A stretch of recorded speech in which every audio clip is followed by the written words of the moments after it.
오늘 여러분은 인생을 살아가면서 내 인생 풍요롭게 살아가기 위해서 여러분들은 무슨 일을 하고 있습니까? 어떤 사람은 인생을 풍요롭게 살아가기 위해서 공부에 매진하는 사람들도 있습니다. 나름으로 그것이 그 인생을 풍요롭게 할지 모릅니다. 어떤 사람은 인생을 풍요롭게 하기 위하여 돈 버는데 정신이 없습니다. 세상적인 물질에 자기 모든 것을 투자하면서 인생 풍요로움을 거기에서 찾으려고 하고 있습니다. 제가 알고 있는 갑부 한 사람은 모든 삶의 의미를, 그 풍요로움을 부동산 투자하는 데 전념을 하고 있는, 제가 알고 있는 사람도 있습니다. 오늘 여러분들은 인생을 풍요롭게 하기 위해서 단 한 번뿐인 인생인데 여러분들은 무슨 일을 하고 있고, 그리고 여러분들은 무슨 일을 꿈꾸고 있습니까?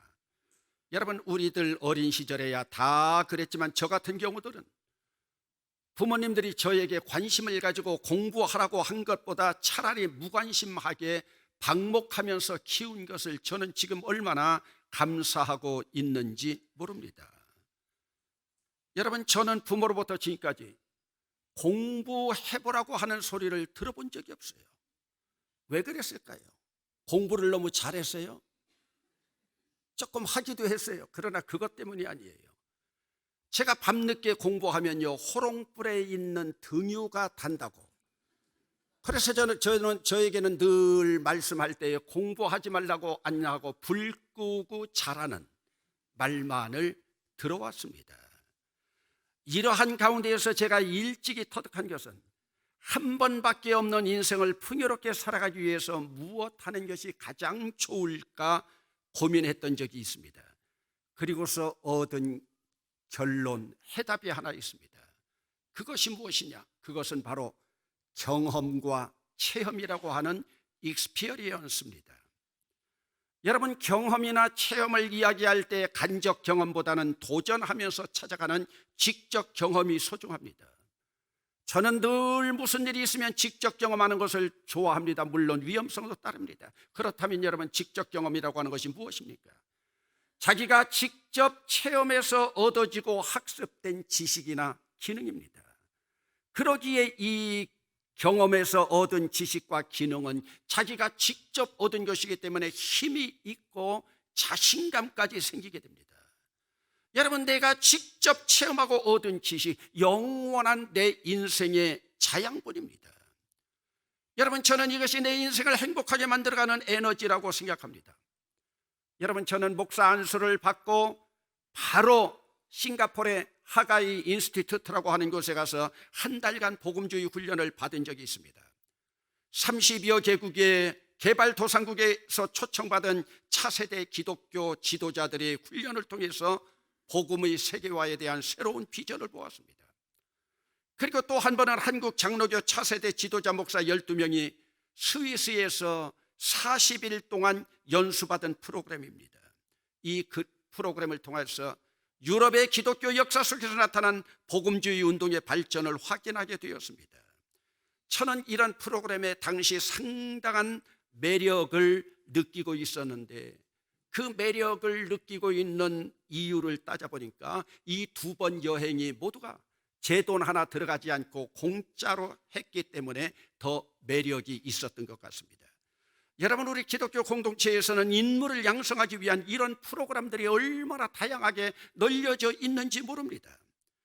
저는 당시 싱가포르와 스위스, 독일을 여행하면서 느낀 것은 이런 나라들은 일찍이 학생들을 교육시키면서 직접 경험을 얼마나 중시 여기고 있는지 모릅니다. 어느 날 여러분, 스위스와 독일에 있는 초등학교를 방문했는데요, 학교 교실만 덩그렇게 있지 학생들이 등교할 시간인데 학생들이 나와 있지 않아요. 나중에 물어봤더니요, 학생들이 주변에 있는 산속에 있는 숲속으로 다 들어가 있는 거예요. 여러분, 집에서 자전거 타고 그들이 등교를 학교로 합니다. 그 숲으로 합니다. 그리고 그곳에서 하루 회전 놀면서 자연 속에서, 여러분, 우리가 바라볼 땐 노는 것 같아요. 그러나 여러분, 아이들은 자라나면서 노는 가운데서 제일 머리가 깨우쳐지면서 창의성이 개발된다고 합니다. 여러분, 오늘 우리는 책상에 앉아 있는 것만 공부로 생각하고 있잖아요.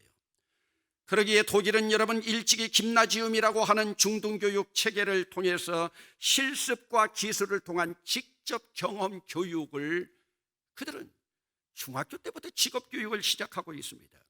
그래서 유럽의 전통적인 집안을 방문하면 그들 집안에 목공소와 자동차를 정비할 수 있는 그런 도구들과 공간이 배치되어 있는 것을 보고 놀랐습니다. 특별히 스칸디나비아 반도에 있는 핀란드나 스웨덴이나 노르웨이와 같은 나무가 풍부한 그런 지역은 자기 집에 목공소가 있고 목공 기술을 가지고 있는 것을 대단한 자부심을 가지고 있어요.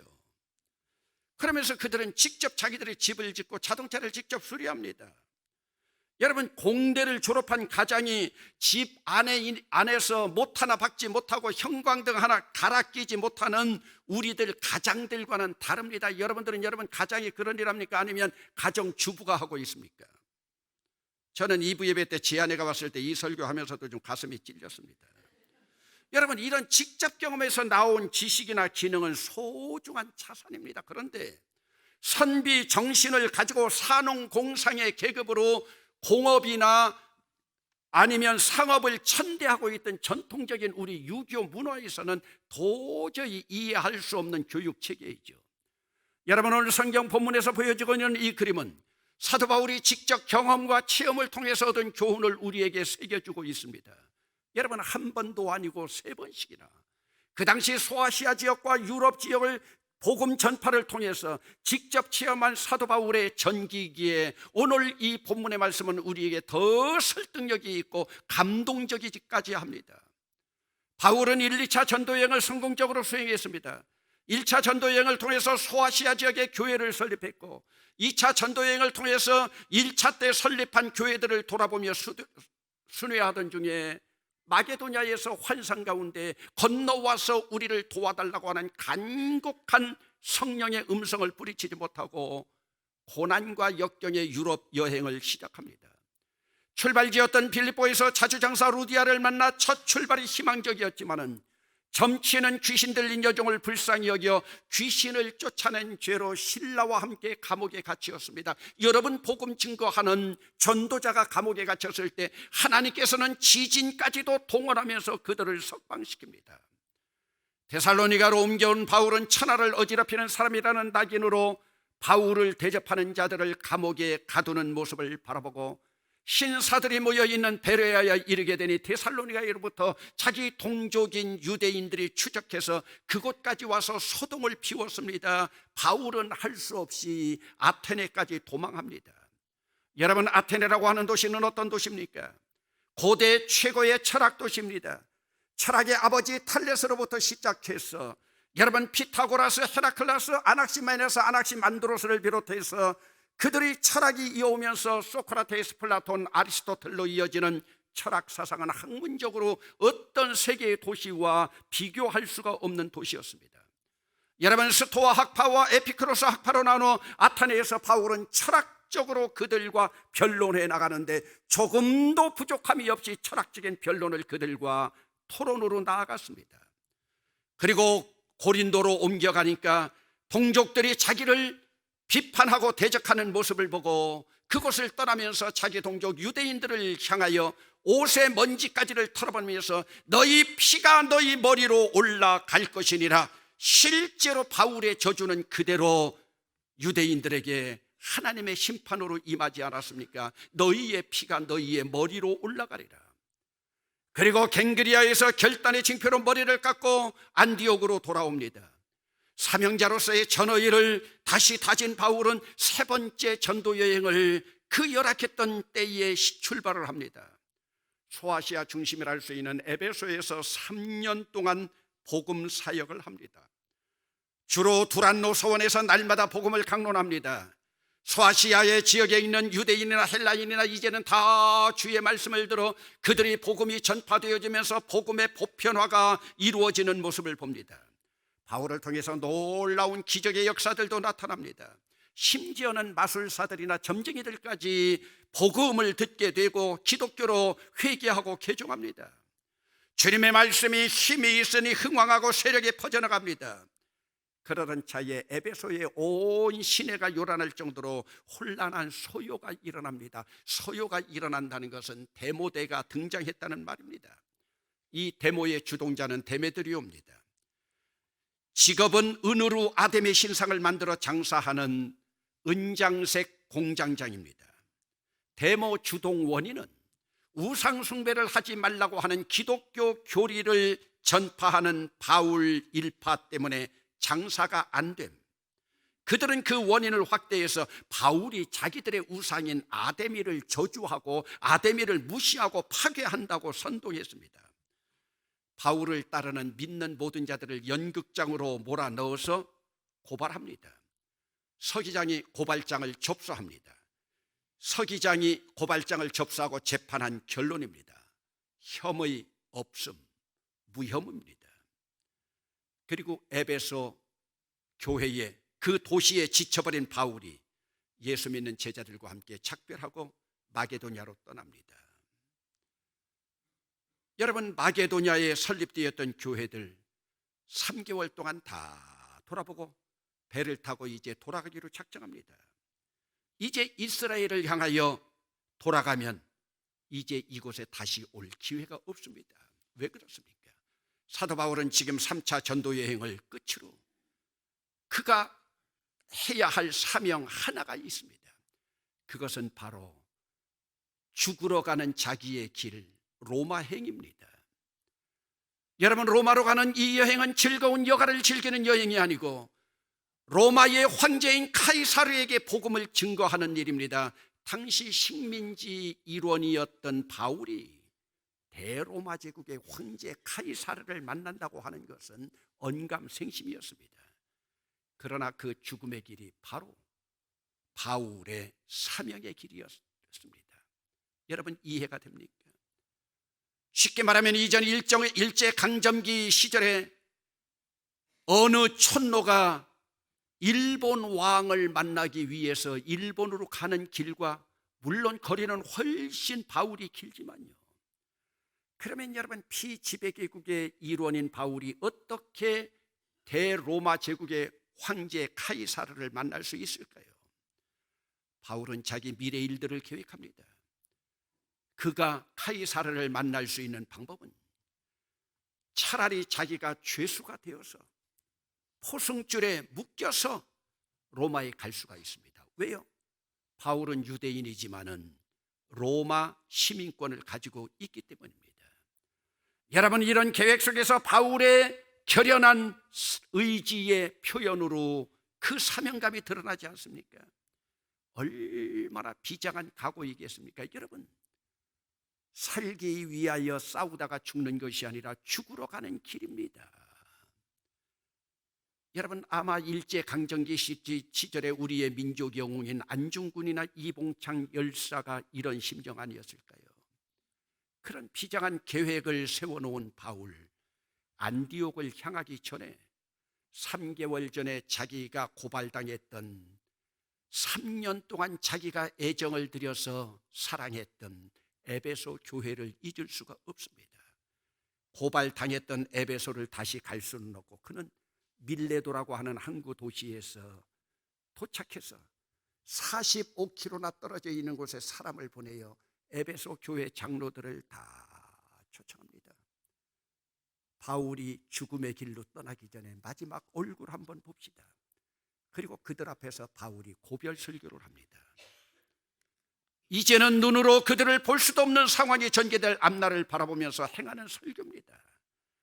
여러분, 오늘 우리는 이 땅에서 내가 마감을 할 때 내 자손들과 남아있는 자들에게 어떤 설교나 교훈이나 유언을 하겠습니까?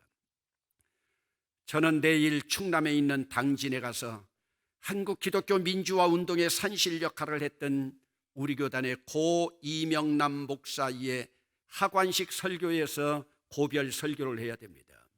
전국 초교파 민주화 주역들이 다 참석합니다. 그 목사님은 일생 동안 인권과 민주화를 위하여 살아왔던 목사님입니다. 만약 그 목사님이 주인공이었다면 무슨 설교를 하고 무슨 설교를 듣고 싶었을까? 여러분, 우리가 요즘도 장례를 참 많이 치렀습니다만 내가 이 세상에서 마지막이 될 때 우리 교회 목사가 나를 어떻게 추모하면서 고별 설교를 할 것인가를 생각해 보았습니까? 드디어 45km나 되는 먼 거리에 에베소 장로들이 도착했습니다. 고별 설교의 요점입니다. 오늘 본문 24절 말씀 우리 한 목소리로 함께 읽어보시겠습니다. 내가 달려갈 길과 주 예수께 받은 사명 곧 하나님의 은혜의 복음을 증언하는 일을 마치려 하면은 나의 생명조차 조금도 귀한 것으로 여기지 아니하고. 여러분, 이것이 바로 사명자의 고백입니다. 이것이 바로 사명자의 선언문입니다. 나의 생명조차 조금도 귀한 것으로 여기지 아니한다. 여러분, 오늘 세상에서는 자기의 생명과 목숨을 담보로 살아가는 자들이 가장 무서운 자들입니다. 그들은 죽음을 두려워하지 않습니다. 그들은 감옥이나 화형이나 교수형 같은 것도 두려워하지 않습니다. 여러분, 오늘 우리는 무엇에 목숨 걸고 무엇에 우리 생명까지 걸고 있습니까? 여러분, 지난 주간으로부터 비롯해서 요즘 장례가 많아서 우리 교역자들 정신이 없습니다. 여러분, 우리의 죽음이 내게 닥쳐올 때 과연 우리는 이런 고백을 할 수 있을까? 아니, 우리는 만약 내 아들이 내 자식이 이런 사명으로 죽어간다고 하면은 무슨 말을 할 수 있을까? 여러분, 안중근 어머니는 감옥에 있는 아들에게 겨울 한복을 전달하면서 이런 말을 했습니다. 살인자 어머니이기 때문에 아들을 직접 면회할 수는 없지만 편지에 그렇게 썼습니다. 아들아, 아들이 한 일은 나라를 위한 귀한 일이니 일본 놈들에게 목숨 구걸하지 말고 당당하게 죽어라. 여러분 자식들에게 이런 말 할 수 있겠습니까? 일본 놈들에게 목숨 구걸하지 말고 당당하게 죽어라. 너는 나라와 민족을 위해서 귀한 일을 했기 때문이다. 그 어머니의 그 아들 아닙니까, 여러분? 여러분, 그러면 목숨을 구걸하지 않는 사명자는 무엇으로 살아가는가? 바울은 자기 자신을 스스로 평가하고 있습니다. 그러면서 에베소 교회 장로들을 증인으로 삼고 있습니다. 여러분, 오늘 본문 19절입니다. 곧 모든 겸손과 눈물이며 유대인의 관계로 말미암아 당한 시험을 참고 주를 섬긴 것. 모든 겸손과 눈물이며 유대인의 관계로 말미암아 당한 시험을 참고 주를 섬긴 것. 여러분, 복음 전파를 맡은 자들이나 예수를 복음으로 받아들이고 사는 사람들, 첫 번째 덕목은 겸손입니다. 두 번째 덕목도 겸손입니다. 세 번째 덕목을 이야기해달라면 그것도 겸손입니다. 겸손은 모든 지도자들의 덕목입니다. 더구나 예수 믿는 자들은요, 더 겸손해야 됩니다. 예수님의 십자가는 자체가 겸손의 상징입니다. 여러분, 잘난 체 하지 맙시다. 잘나봤자 50보 100보입니다. 조금 가지고 있다고 뽐내지 맙시다. 그것도 무덤까지 가지고 갈 것이 아닙니다. 많이 배웠다고 자랑하지 맙시다. 자랑하는 말 들으면서 속으로 욕합니다. 자식들 잘 되었다고 으쓱거리지 맙시다. 더 잘난 자식들 많이 있습니다.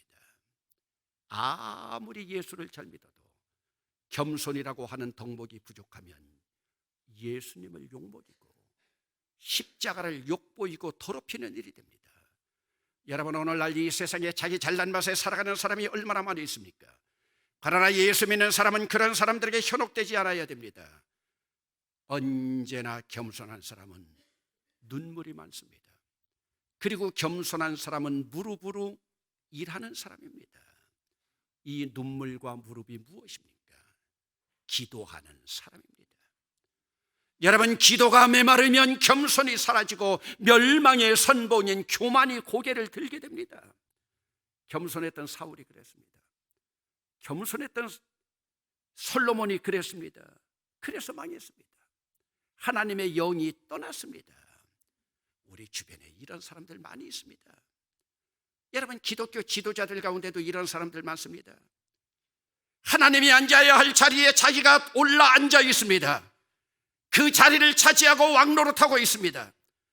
그 자리에 앉아있는 자에게 교인들이 끌어내리지도 못하고 박수치면서 자기도 못 올라가서 그곳에 올라가기 위해서 노력하고 있습니다.